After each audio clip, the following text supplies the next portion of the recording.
1979년 3월 8일 서울 장충동 언덕 위에서 호텔 하나가 문을 열었습니다. 신라 호텔입니다.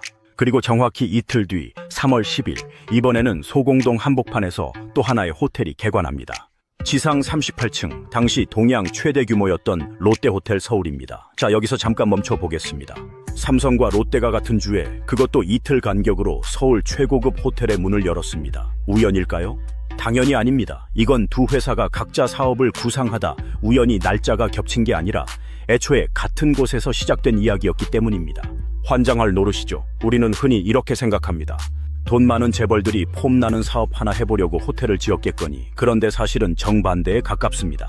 대한민국 특급 호텔의 상당수는 재벌이 고른 사업이 아니었습니다.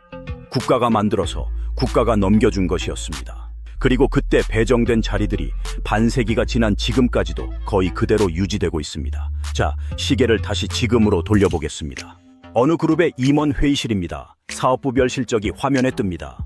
반도체는 웃고 있고 유통은 버티는데 호텔 줄에는 빨간 숫자가 몇 년째 찍혀 있습니다. 보통 이쯤 되면 어떤 말이 나옵니까?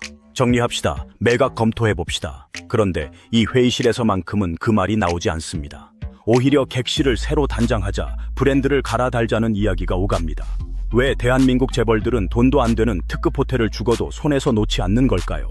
오늘은 그 뒤에 깔린 계보를 처음부터 따라가 보겠습니다. 그럼 1963년으로 돌아가 보겠습니다. 서울 광진구 아차산 자락에 호텔 하나가 문을 엽니다. 이름은 워커힐. 한국전쟁 때 낙동강 방어선을 지켜낸 미 8군 초대 사령관 월턴 워커 장군의 이름을 딴 곳입니다. 개관 기념 공연은 루이 암스트롱이 맡았습니다. 당시 한국 사정을 생각하면 이건 그냥 사치가 아니라 비현실에 가까운 장면이었죠. 그런데 이 호텔을 지은 주체가 누구였는지 아십니까? 기업이 아닙니다. 중앙정보부였습니다. 명분은 이랬습니다. 주한미군이 휴가를 일본에서 보내고 달러를 일본에 뿌리고 있으니 그 돈을 국내에서 잡아두자는 것. 외화벌이용 종합휴양시설이었습니다. 그런데 이 사업 시작부터 삐걱거렸습니다. 건설비 명목으로 책정된 돈 가운데 상당객이 딴 데로 새어나갔고 결국 1963년 이른바 4대 의혹 사건 가운데 하나로 터집니다. 관련자 15명이 구속됐다가 항소심에서 전원 풀려나면서 사건은 그대로 묻혔죠. 해외 언론은 군사정권의 계산착오라고 비꼬았고 국내 신문들은 국민의 도덕의식을 마비시킨다며 날을 세웠습니다. 정보기관이 지은 호텔, 돈은 세고 여론은 싸늘하고 결국 1970년대 초 워커힐의 경영권은 민간으로 넘어갑니다. 그 민간이 바로 선경, 오늘날의 SK입니다. 자, 첫 번째 라인이 여기서 그어졌습니다. 국가가 만든 호텔이 재벌의 자산이 되는 첫 장면입니다. 그리고 흥미로운 건 넘겨받은 쪽도 이걸 단순한 부동산으로만 다루지 않았다는 점입니다. 워커힐은 이후 남북 이산가족 상봉과 남북 체육교류 같은 굵직한 장면의 무대가 됐고 개관과 함께 시작된 호텔 공연은 40년 넘게 이어지며 한 시대의 상징이 됐습니다. 국가가 쓰던 무대를 기업이 이어받아 계속 굴린 셈이죠. 그리고 이 방식은 이후 계속 반복됩니다. 장충동으로 가보겠습니다. 지금 신라 호텔이 서 있는 그 자리에는 원래 국가가 직접 운영하던 영빈관이 있었습니다. 외국 국빈을 맞이하는 공간이었죠. 1982년 남북대화 때는 북측 대표단 일부가 머물기도 했던 장소입니다. 그런데 정부는 이 건물을 계속 끌고 갈 여력이 없었습니다. 1973년 매각이 결정됩니다. 그리고 그해 삼성이 이 부지를 인수합니다. 박정희 정부가 이병철 회장에게 최고급 호텔을 하나 지어달라고 요청한 것이 계기였습니다. 이병철은 일본 오쿠라 호텔과 손을 잡고 설계와 운영 노하우를 들여옵니다. 그렇게 6년 뒤인 1979년 3월 8일 신라 호텔이 문을 엽니다. 이제 소공동으로 넘어가 보겠습니다. 그 자리에는 반도 호텔이 있었습니다. 일제강점기에 일본인 사업가가 세운 건물로 해방 이후에도 오랫동안 서울의 중심 노릇을 하던 곳이죠. 1970년 박정희 대통령이 신격호 회장을 청와대로 부릅니다. 그리고 이 호텔을 맡아달라고 권합니다. 여기서부터가 재미있습니다. 롯데는 인수를 앞두고 여러 곳에 자문을 맡겼는데 돌아온 보고서는 하나같이 보수적이었습니다. 그때 한국에 오는 외국인 관광객이 얼마나 된다고. 객실은 300개 정도로 줄이고 운영은 외국 체인에 맡기라는 조언이었습니다. 그런데 신격호는 이걸 전부 뒤집습니다. 외국 회사에 로열티를 줄 생각이 없다며 자체 브랜드를 고집했고 호텔 주변 땅까지 사들여 호텔과 백화점과 오피스를 한 덩어리로 묶는 계획을 밀어붙입니다. 본관 하나 짓는데 들어간 돈이 경부고속도로 공사비에 견줄 정도였다고 하죠. 그렇게 1979년 3월 10일 신라호텔이 문을 연 지 이틀 만에 롯데호텔 서울이 개관합니다. 이제 아까 그 우연이 아니었다는 게 보이실 겁니다. 두 호텔은 같은 시기에 같은 정부의 구상 아래 같은 목적으로 지어진 쌍둥이였습니다. 다만 간판에 다른 그룹의 이름이 붙었을 뿐이죠. 이 계보는 다른 호텔들에서도 똑같이 반복됩니다. 조선호텔의 뿌리는 일제강점기 철도호텔까지 올라가는데 이 자리는 삼성을 거쳐 지금은 신세계 계열의 손에 있습니다. 코엑스 옆 인터컨티넨탈은 무역 관련 기관이 세운 회사가 서울올림픽에 맞춰 개관한 곳이고 이후 LG를 거쳐 GS로 넘어갔습니다. 정리해볼까요? 신라는 삼성, 롯데와 시그니엘은 롯데, 워커힐은 SK, 웨스틴조선은 신세계, 인터컨티넨탈은 GS, 대한민국 5대 그룹이 서울 요지의 특급 호텔을 하나씩 마치 자리를 배정받은 것처럼 나눠 갖고 있습니다. 그런데 여기서 진짜 이상한 대목이 나옵니다. 이렇게 나누어 가진 다음에 아무도 서로의 것을 뺏으려 하지 않았다는 겁니다. 진짜 돈이 되는 사업이면 어떻게 됩니까? 서로 더 먹겠다고 달려들고 남의 것도 사들이고 승자와 패자가 갈립니다. 반도체가 그랬고 배터리가 그랬죠. 그런데 호텔은 그런 모양이 아닙니다. 뺏고 뺏기는 전쟁도 없고 버리는 일도 없습니다. 그냥 각자 하나씩 조용히 갖고 있습니다. 다투지도 않고 버리지도 않는다. 이 어중간함이 두 번째 단서입니다. 그럼 이 사업이 실제로 얼마나 고약한 장사인지 짚고 넘어가겠습니다. 호텔업의 본질은 한 문장이면 끝납니다. 손님이 오든 안 오든 나가는 돈이 정해져 있는 사업. 객실이 텅 비어도 로비 조명은 켜둬야 합니다. 손님이 한 명이어도 프런트에는 사람이 서 있어야 하고 주방에는 셰프가 대기해야 합니다. 수영장 물은 매일 돌려야 하고 건물은 매년 늙어가면서 감가상각이라는 이름으로 장부에 흔적을 남깁니다. 쉽게 비유하자면 이렇습니다. 500명이 탈 수 있는 여객선을 매일 출항시키는데 승객이 30명만 타도 배는 똑같이 뜹니다. 연료도 그대로 태우고 선원 월급도 그대로 나갑니다. 절반만 채워도 적자가 나는 구조. 그게 호텔입니다. 특히 사람 문제가 큽니다. 특급 호텔 하나를 굴리려면 객실 정비부터 조리, 연회, 시설, 안전까지 수백 명이 붙어야 합니다. 공장처럼 기계를 세워둘 수도 없고 사무실처럼 재택근무를 시킬 수도 없죠. 아끼면 별의 개수가 흔들리고 안 아끼면 적자가 납니다. 그리고 이 구조가 가장 잔인하게 드러난 시기가 코로나였습니다. 국경이 닫히자 외국인 손님이 통째로 사라졌고 특급 호텔들은 벼랑 끝으로 몰렸습니다. 호텔 롯데는 팬데믹의 여파가 이어지던 2024년까지도 수백억 원대 영업 손실을 기록했다가 2025년에 들어서야 겨우 흑자로 돌아섰습니다. 그런데 그 몇 년 동안 특급 호텔을 시장에 내던진 재벌이 단 한 곳도 없었습니다. 호텔의 손익계산서만 놓고 보면 이 사업은 진작에 정리됐어야 합니다. 그런데 재벌들이 보고 있던 건 손익계산서가 아니었습니다. 첫 번째 이유, 그들이 붙잡고 있던 건 건물이 아니라 그 밑에 땅이었습니다. 앞서 계보를 따라오면서 눈치채신 분들이 계실 겁니다. 국가가 넘겨준 자리들이 하나같이 어디였습니까? 남산 자락, 소공동 한복판, 한강이 내려다 보이는 언덕, 강남 한복판.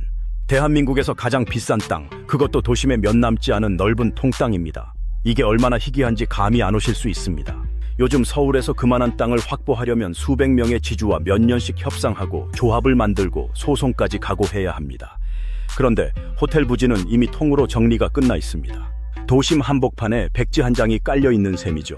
여기서 회계의 마술이 등장합니다. 호텔 영업으로 손해를 봐도 그 땅값은 조용히 오릅니다. 이자도 안 물고 파업도 안 하고 불평도 없습니다. 객실 장사에서 매년 잃는 돈보다 땅이 알아서 불어나는 값이 훨씬 큰 경우가 허다합니다. 게다가 호텔은 도시계획 앞에서 대접받는 시설이기도 합니다. 관광 숙박시설이라는 지위 덕분에 일반 건물이라면 까다로운 자리에도 비교적 수월하게 들어섭니다. 요지의 땅을 확보하고 그 위에 가장 통과가 쉬운 형태로 건물을 올려둔다. 이보다 영리한 부동산 전략이 또 있을까요? 이 말이 과장이 아니라는 걸 보여주는 사건이 서울역 앞에 있습니다. 밀레니엄 힐튼 서울입니다. 이 호텔은 대우그룹 김우중 회장이 건축가 김종성에게 직접 부탁해 지은 건물이었습니다. 1983년에 문을 열었고 한국 현대건축의 걸작으로 꼽혔죠.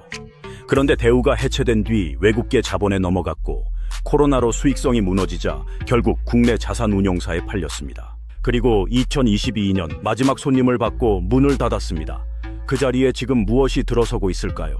지하 10층에서 지상 39층에 이르는 초대형 복합시설입니다. 거대한 오피스 한 동, 새 호텔 한 동, 그리고 공공청사까지. 사업 규모는 조 단위로 불어났습니다. 40년 된 호텔 한 채가 오피스로 바뀌는 순간 가치가 몇 배로 튀어오른 겁니다. 호텔이라는 껍데기 안에 잠들어 있던 땅의 진짜 값이 드러난 거죠. 그런데 여기서 놓치면 안 되는 대비가 있습니다. 힐튼을 판 쪽은 외국계 자본이었습니다. 그들에게 그 건물은 투자 상품이었고 수익률이 안 나오면 파는 게 당연했습니다. 반면 같은 시기 훨씬 심한 적자를 감수하면서도 국내 재벌들은 아무도 팔지 않았죠. 같은 산업, 같은 위기, 정반대의 선택. 한쪽은 호텔을 사업으로 받고 다른 한쪽은 다른 무언가로 봤다는 뜻입니다. 그들은 팔지 않은 게 아니라 아직 열지 않은 겁니다. 두 번째 이유로 넘어가겠습니다. 이건 훨씬 노골적입니다. 여러분 이상하다고 느껴본 적 없으신가요? 왜 대한민국 면세점 이름은 하나같이 호텔 이름과 붙어 다닐까요?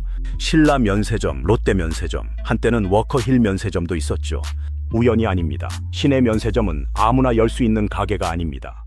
정부가 특허를 내주어야 하고 그러려면 심사를 통과해야 합니다.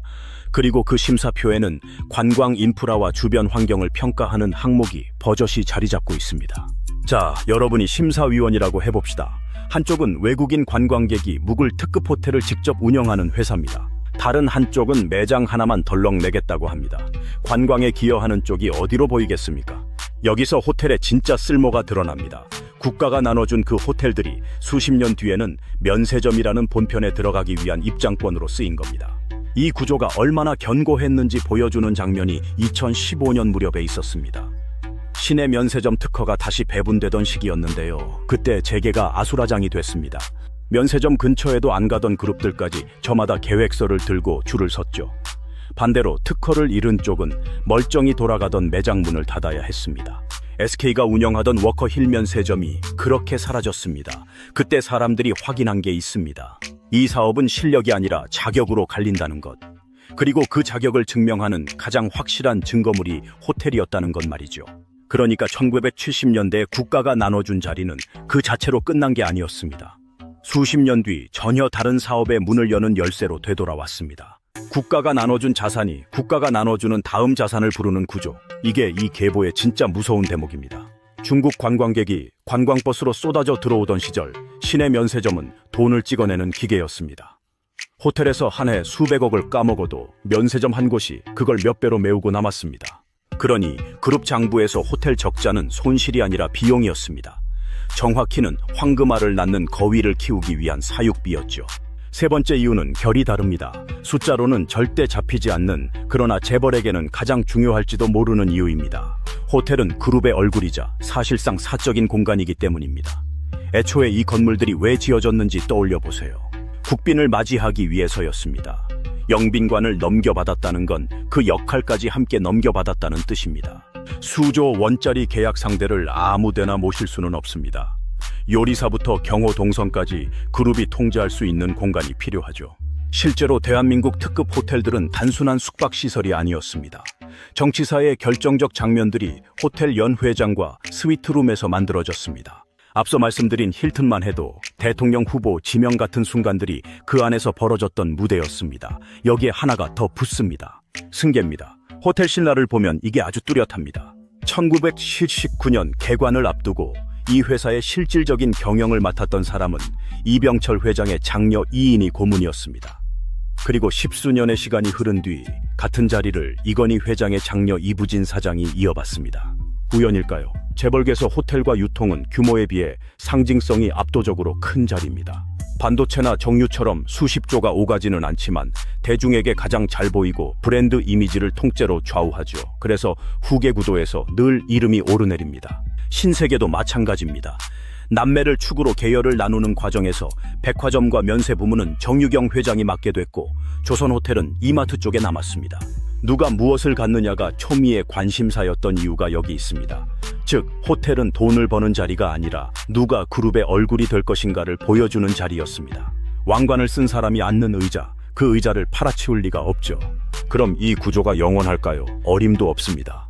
지금 아주 빠르게 흔들리고 있습니다. 먼저 무너진 건 면세점이라는 축입니다. 중국 단체 관광이 예전 모습으로 돌아오지 않으면서 면세점은 황금알 거위에서 애물단지로 내려앉았습니다. 매장을 접고 공항사업장에서 철수하는 일이 이어졌습니다. 미끼를 물어주던 큰 물고기가 사라진 겁니다. 그런데 얄궂게도 바로 그 시점에 호텔이 되살아났습니다. 방한 외국인 관광객이 다시 늘고 도심 객실이 차기 시작하면서 오랫동안 애물단지 취급받던 호텔 부문이 오히려 그룹 실적을 떠받치는 자리로 올라섰습니다. 20년 전이라면 아무도 상상 못했을 그림이죠. 소유의 방식도 바뀌고 있습니다. 요즘 재벌들은 직접 굴리는데 예전만큼 집착하지 않습니다. 땅과 건물은 내가 갖되 운영은 글로벌 체인에 맡기고 간판은 시장에서 잘 팔리는 걸로 갈아 끼웁니다. GS 계열이 코엑스의 인터컨티넨탈을 리모델링해 다른 브랜드로 다시 연 것이 그렇고 롯데가 소공동 그 호텔을 새 이름으로 재단장해 다시 여는 것도 같은 흐름입니다. 1979년 신격호 회장이 외국 브랜드에 로열티를 못 주겠다며 고집스럽게 지켜냈던 그 이름조차 이제는 시대에 맞춰 갈아 끼우는 대상이 된 겁니다. 여기에 국내외 자산운용사와 사모펀드들까지 한국 호텔을 사들이기 시작했습니다. 이들에게는 상징이나 자존심 같은 단어가 없습니다. 몇 년 뒤 어떻게 값을 올려 되팔 것인가, 오직 그 계산뿐이죠. 그리고 이 흐름의 끝에 무엇이 있는지 우리는 이미 서울역 앞에서 봤습니다. 호텔이라는 껍데기마저 벗겨내고 오피스로 갈아 끼우는 것, 땅만 남기는 것. 자, 처음의 질문으로 돌아가 보겠습니다. 왜 재벌들은 돈도 안 되는 호텔을 팔지 않을까? 이제 답이 보이실 겁니다. 애초에 그건 그들이 시작한 사업이 아니었습니다. 국가가 만들고 국가가 넘겨준 도심 최고 입지의 땅이었습니다. 그리고 그 땅은 시간이 지나며 면세점의 입장권이 됐고 그룹의 얼굴이 됐고 후계자의 이름을 새겨두는 자리가 됐습니다. 손익계산서에서 호텔은 늘 환자처럼 보였습니다. 하지만 재무상태표를 펼치면 그건 조용히 값이 오르는 금괴 덩어리였습니다. 우리가 적자라고 부르던 숫자는 그들에게 관리비에 가까웠던 셈입니다. 그래서 조금 서늘해지는 대목이 있습니다. 우리가 특별한 날에 큰맘 먹고 예약했던 그 하룻밤. 우리에게는 인생의 한 장면이었지만 그들에게는 본업이 아니었습니다. 우리가 로비의 대리석을 밟으며 감탄할 때 그 건물은 숙박시설이 아니라 자산이었습니다. 그리고 우리는 그 자산이 조용히 값을 불리는 동안 유지비를 조금씩 나눠내주고 있었던 셈이죠. 물론 이걸 나쁘다고만 말할 수는 없습니다. 그 덕에 서울에는 세계 어디에 내놔도 밀리지 않는 호텔들이 남았고 수많은 사람들이 그 안에서 일하며 삶을 꾸렸으니까요. 다만 하나는 기억해두면 좋겠습니다. 1979년 3월 이틀 간격으로 문을 열었던 그 두 호텔은 지금도 같은 자리에 서 있습니다. 정권은 여러 번 바뀌었고 그룹의 주력 사업은 통째로 갈아엎혔고 창업주들은 모두 세상을 떠났습니다. 그런데도 그 땅의 주인만은 바뀌지 않았습니다. 도시에서 가장 화려한 건물일수록 그 화려함이 그 건물의 목적인 경우는 드뭅니다. 조명이 꺼지고 손님이 빠져나간 새벽, 그 자리에 진짜로 남아있는 건 침대도 샹들리에도 아닌 그 밑에 조용히 누워있는 땅입니다. 다음에 특급 호텔 로비를 지나가실 일이 있다면 천장 대신 한번 발밑을 내려다보시길 바랍니다. 여러분이 서 있는 그 바닥이 이 도시에서 가장 오래되고 가장 비싼 이야기를 품고 있을 테니까요.